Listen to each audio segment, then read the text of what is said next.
மூடான நிலா. இரவு 12:22 காட்டின் நடுவே ஒரே ஒரு வீடு. அந்த வீட்டின் பின்னால் மர்மமான நிலா. அந்த இரவு முழு நிலா வழக்கத்தை விட வெள்ளையாக இல்லை, அது இரத்த நிறத்தில் மின்னியது.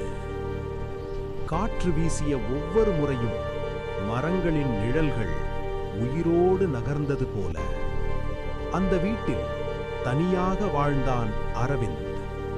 கிராமத்தினர் பல ஆண்டுகளுக்கு முன்பே அந்த வீட்டை விட்டுச் சென்றனர். காரணம் மூடான நிலா. அந்த நிலா உதிக்கும் இரவில் யாரோ ஒருவர் மறைந்து விடுவார். ஆனால் அரவிந்த் நம்பவில்லை. மூட நம்பிக்கை என்று அவன் சிரித்தான். சிறிய இடைவெளி, பின்னணி இசை மெதுவாக உயரும். அந்த இரவு நிலா மேகத்திலிருந்து மெதுவாக வெளிவந்தது. சிவப்பு ஒளி ஜன்னல் வழியாக அறைக்குள் ஊறியது.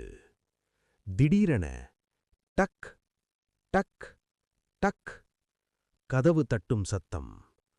அவன் இதயம் வேகமாக துடித்தது. இவ்வளவு இரவில் யார்? அவன் மெதுவாக கதவிற்குச் சென்றான். கதவை திறந்தான். யாரும் இல்லை. ஆனால் தரையில் சிவப்பு கால் தடங்கள். அது வீட்டுக்குள் வந்தது. அவன் திரும்பி பார்த்தான். அந்த தடங்கள் மேல் மாடிக்கு. மெல்லிய திகில் இசை. அவன் நடுங்கியபடி படிக்கட்டுகளை ஏறினான். மேலே சென்றவுடன் குளிர்ந்த காற்று. அறையின் நடுவில் ஒரு பெண். முகம் தெரியவில்லை. நீண்ட கருப்பு முடி, வெள்ளை உடை. ஆனால் அது இரத்தத்தில் நனைந்திருந்தது. நீ இங்கே இருக்கக்கூடாது. அவன் பின்வாங்கினான். கதவு தானாக மூடப்பட்டது. நிலா ஒளி நேராக அவள் மேல் விழுந்தது. அந்த ஒளியில் அவள் முகம் இல்லை.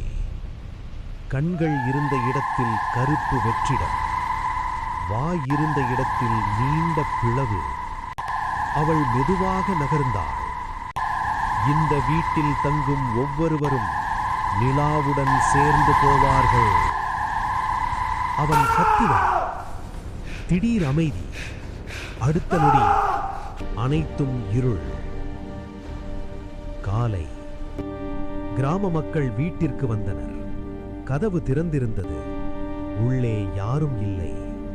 சுவரில் மட்டும் சிவப்பு எழுத்தில் மூன் டே. அந்த நாள் முதல் நிலா உதிக்கும் ஒவ்வொரு இரவிலும் ஜன்னல் வழியாக யாரோ ஒருவர் பார்த்து கொண்டிருப்பார். அது அரவிந்த். அவன் கண்கள் இப்போது அந்த நிலாவின் சிவப்பு ஒளியாக மாறிவிட்டது. மெதுவான காற்று சத்தம்.